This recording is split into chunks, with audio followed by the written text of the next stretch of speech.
ರಾಜ್ಯ ಸರ್ಕಾರದಿಂದ ಹೊಸ ಮಾರ್ಗಸೂಚಿ ಪ್ರಕಟ ಆಗ್ತಾ ಇದೆ. ಗ್ರೀನ್ ಝೋನ್ ಜಿಲ್ಲೆಗಳಿಗೆ ಗುಡ್ ನ್ಯೂಸ್ ಒಂದು ಸಿಗ್ತಾ ಇರುವಂತದ್ದು. ರಾಜ್ಯ ಸರ್ಕಾರದಿಂದ ಗ್ರೀನ್ ಝೋನ್ ನಲ್ಲಿನ 13 ಜಿಲ್ಲೆಗಳಿಗೆ ವಿನಾಯಿತಿಯನ್ನ ನೀಡಲಾಗ್ತಾ ಇದೆ. ಗ್ರೀನ್ ಝೋನ್ ನಲ್ಲಿ ಇರುವಂತಹ 13 ಜಿಲ್ಲೆಗಳಿಗೆ ವಿನಾಯಿತಿಯನ್ನ ನೀಡಲಾಗ್ತಾ ಇರುವಂತದ್ದು. ಗ್ರೀನ್ ಝೋನ್ ಅಂದ್ರೆ ಯಾವುದೇ ರೀತಿಯಾದಂತಹ ಸೋಂಕಿತರು ಅಲ್ಲಿಲ್ಲ, ಅಂದ್ರೆ ಕೊರೋನಾ ಪಾಸಿಟಿವ್ ಅಲ್ಲಿ ಒಂದೇ ಒಂದು ಪ್ರಕರಣ ಇಲ್ಲ. ಅಂತಹ ಒಂದು ಪ್ರಕರಣ ಇಲ್ಲದಂತಹ ಜಿಲ್ಲೆಗಳನ್ನ ಗ್ರೀನ್ ಝೋನ್ ಅಂತ ಗುರುತಿಸಲಾಗಿದೆ. ಟೋಟಲ್ ಆಗಿರುವಂತದ್ದು ಕರ್ನಾಟಕದಲ್ಲಿ 13 ಜಿಲ್ಲೆಗಳು ಗ್ರೀನ್ ಝೋನ್ ಜಿಲ್ಲೆಗಳು. ಆ ಲಾಕ್ ಡೌನ್ ಇಂದ ಈಗ ವಿನಾಯಿತಿಯನ್ನ ನೀಡಲಾಗ್ತಾ ಇದೆ.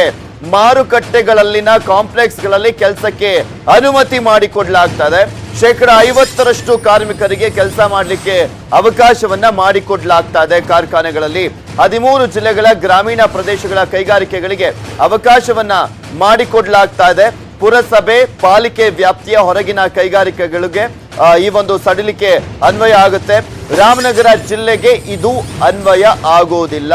ರಾಮನಗರ ಜಿಲ್ಲೆಯನ್ನ ಹೊರತುಪಡಿಸಲಾಗಿದೆ.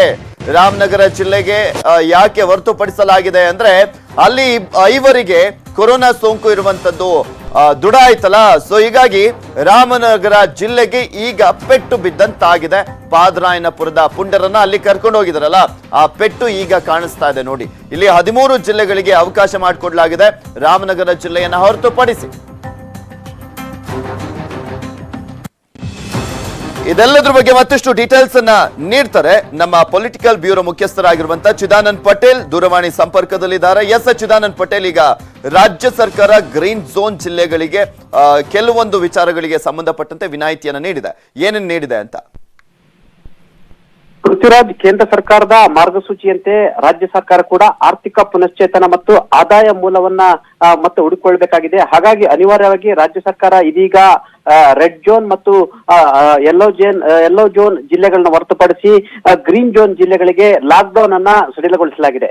ಬಹುತೇಕ 70% ಸಡಿಲಗೊಳಿಸಿದೆ. ಆದ್ರೆ ಪ್ರಮುಖವಾಗಿ ಅಲ್ಲಿ ಸಾಮಾಜಿಕ ಅಂತರ ಕಾಯ್ದುಕೊಳ್ಬೇಕಾಗಿದೆ ಮತ್ತು ಕೊರೋನಾ ಜಾಗೃತಿಯನ್ನು ಕೂಡ ಮುಂದುವರಿಸಬೇಕಾಗಿದೆ.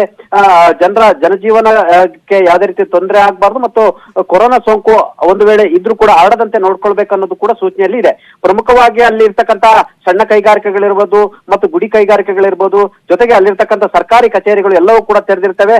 ಇನ್ನ ಗ್ರೀನ್ ಝೋನ್ ಇರತಕ್ಕಂತ ಅಷ್ಟೂ ಜಿಲ್ಲೆಯ ಜನರು ತಮ್ಮ ಸಾಮಾಜಿಕ ಮತ್ತು ಆರ್ಥಿಕ ಚಟುವಟಿಕೆಗಳನ್ನು ಕೂಡ ಆರಾಮವಾಗಿ ಇನ್ಮೇಲೆ ಇವತ್ತಿನಿಂದ ಮಾಡಬಹುದಾಗಿದೆ. ಈ ಸಂಬಂಧಪಟ್ಟಾಗೆ ರಾಜ್ಯ ಸರ್ಕಾರ ಸುತ್ತೋಲೆಯನ್ನು ಹೊರಡಿಸಿದೆ. ರಾಜ್ಯದ ಮುಖ್ಯ ಕಾರ್ಯದರ್ಶಿ ವಿಜಯ್ ಭಾಸ್ಕರ್ ಅವರು ಇದೀಗ ಸುತ್ತೋಲೆಯನ್ನು ಹೊರಡಿಸಿರ್ತಕ್ಕಂಥದ್ದು ಮತ್ತು 13 ಜಿಲ್ಲೆಗಳಿಗೆ ಎಲ್ಲೊಂದ್ ಕಡೆ ಲಾಕ್ ಡೌನ್ ಸಡಿಲ ಮಾಡಿರುವಂತದ್ದು, ಎಲ್ಲೊಂದ್ ಕಡೆ ಆರ್ಥಿಕ ಪುನಶ್ಚೇತನ ಮತ್ತು ಜನರ ಜೀವನ ಮಟ್ಟವನ್ನ ಈಗ ಯಾವ್ಯಾವ ಉದ್ಯಮಿಗಳಿಗೆ ಅಂದ್ರೆ ಉದ್ಯಮಗಳಿಗೆ ಅವಕಾಶ ಸಿಕ್ಕಿದೆ ಅನ್ನೋದೇನಾದ್ರೂ ಗೊತ್ತಾಗ್ತಾ ಇದೆಯಾ?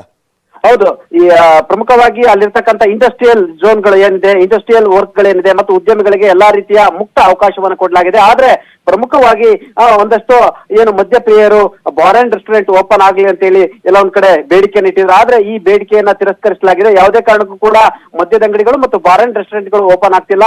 ಯಥಾಸ್ಥಿತಿ ಇನ್ನ ಮುಂದುವರೆದಿರುವಂತದ್ದು ಮತ್ತು ಅದೇ ರೀತಿ ಹೋಟೆಲ್ಗಳಲ್ಲಿ ಕೂಡ ಹೋಟೆಲ್ ಮತ್ತು ರೆಸ್ಟೋರೆಂಟ್ಗಳ ಊಟ ಪಾರ್ಸಲ್ ಅನ್ನು ತಗೋಬಹುದು. ಆದ್ರೆ ಯಾರು ಕೂಡ ಹೋಟೆಲ್ಗಳಿಗೆ ಹೋಗಿ ಊಟ ಮಾಡುವಂತಿಲ್ಲ.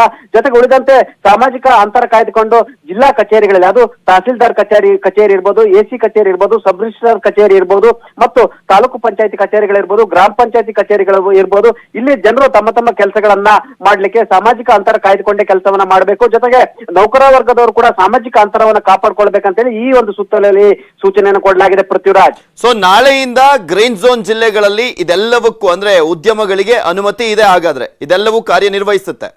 ಹೌದು, ನಾಳೆಯಿಂದಲೇ ಈಗಾಗಲೇ ಗ್ರೀನ್ ಝೋನ್ ಜಿಲ್ಲೆಗಳ ಜಿಲ್ಲಾಧಿಕಾರಿಗಳಿಗೆ ಇದೀಗ ಸುತ್ತೋಲೆಯನ್ನು ಕಳಿಸ್ಕೊಡ್ಲಾಗಿದೆ. ಅಲ್ಲಿ ಮುಕ್ತ ಅವಕಾಶವನ್ನ ಏನು ಕಲ್ಪಿಸಲಾಗಿದೆ. ಜೊತೆಗೆ ಅಂದ್ರೆ ಈಗಾಗಲೇ ಲಾಕ್ ಡೌನ್ ಸಡಿಲಗೊಳಿಸಿದೆ ಅಂತ ಅಂದ ಮಾತ್ರಕ್ಕೆ 100 ಜನರು ಒಂದೇ ಬಸ್ ನಲ್ಲಿ ಹೋಗೋದು, 10 ಜನರು ಒಂದೇ ಕಡೆ ವೆಹಿಕಲ್ ಹೋಗುವಂತದ್ದು, ಈ ತರದ ಯಾವುದೇ ರೀತಿಯ ಅವಕಾಶ ಇಲ್ಲ. ಅಂದ್ರೆ ಎಲ್ಲರೂ ಕೂಡ ಸಾಮಾಜಿಕ ಅಂತರವನ್ನ ಕಾಯ್ದುಕೊಂಡೇ ತಮ್ಮ ದಿನನಿತ್ಯದ ವ್ಯಾಪಾರ ವಹಿವಾಟು ಮತ್ತು ಇತರೆ ಚಟುವಟಿಕೆಗಳನ್ನ ಮಾಡ್ಬೇಕಂತ ಹೇಳಿ ಸುತ್ತೋಲೆಯಲ್ಲಿ ಸ್ಪಷ್ಟವಾಗಿ ತಿಳಿಸಿದೆ. ಇದನ್ನ ಇಂಪ್ಲಿಮೆಂಟ್ ಮಾಡುವಂತ ಜವಾಬ್ದಾರಿ ಆಯಾ ಜಿಲ್ಲಾಧಿಕಾರಿಗಳಿಗೆ ವಹಿಸಲಾಗಿದೆ. ಆಯಾ ಜಿಲ್ಲಾಧಿಕಾರಿಗಳು ತಮ್ಮ ಜಿಲ್ಲೆಯ ತಮ್ಮ ಕೈ ಕೆಳಗಿನ ಅಧಿಕಾರಿಗಳ ಮುಖಾಂತರ ಈ ಒಂದು ಲಾಕ್ ಡೌನ್ ಸಡಿಲಿಕೆಯನ್ನ ಇಂಪ್ಲಿಮೆಂಟ್ ಮಾಡುವಂತ ಕರ್ತವ್ಯ ಈಗ ನಾಳೆ. ಸರ್ಕಾರದ ಎಡವಟ್ಟಿನಿಂದ ರಾಮನಗರ ಜಿಲ್ಲೆಗೆ ಎಫೆಕ್ಟ್ ಆಗ್ಬಿಡ್ತಾ ಈಗ ಇದರಿಂದ ವಿನಾಯಿತಿ ಸಿಗೋದು? ಖಂಡಿತ, ಯಾಕಂತ ಹೇಳಿದ್ರೆ ಈಗಾಗಲೇ ರಾಮನಗರ ಜಿಲ್ಲೆಗೆ ಪಾದರಾಯನಪುರ ಗಲಾಟೆ ಪ್ರಕರಣ ಸಂಬಂಧಪಟ್ಟ ಹಾಗೆ ರಾಮನಗರ ಜೈಲಿದ್ದಂತದ್ದು ಅಂತವರು ಮತ್ತು ಜೈಲಿನಲ್ಲಿ ಇದ್ದಂತ ಸಿಬ್ಬಂದಿಯವರದ್ದು ಈಗಾಗಲೇ ಏನು ನೆಗೆಟಿವ್ ಬಂದಿರುವಂತದ್ದು. ಆದ್ರೂ ಕೂಡ ಎಲ್ಲೊಂದ್ ಕಡೆ ಸರ್ಕಾರಕ್ಕೆ ಮತ್ತಷ್ಟು ಅನುಮಾನ ಇರೋದ್ರಿಂದ ಸದ್ಯಕ್ಕೆ ರಾಮನಗರ ಗ್ರೀನ್ ಝೋನ್ ಆಗಿದ್ರು ಕೂಡ ಈ ಒಂದು ಸಡಿಲಿಕೆ ಪಟ್ಟಿಯಿಂದ ಕೈ ಬಿಡಲಾಗಿದೆ. ಥ್ಯಾಂಕ್ ಯು ಚಿದಾನಂದ್ ಪಟೇಲ್ ನಿಮ್ಮೆಲ್ಲ ಡೀಟೇಲ್ಸ್ಗಾಗಿ.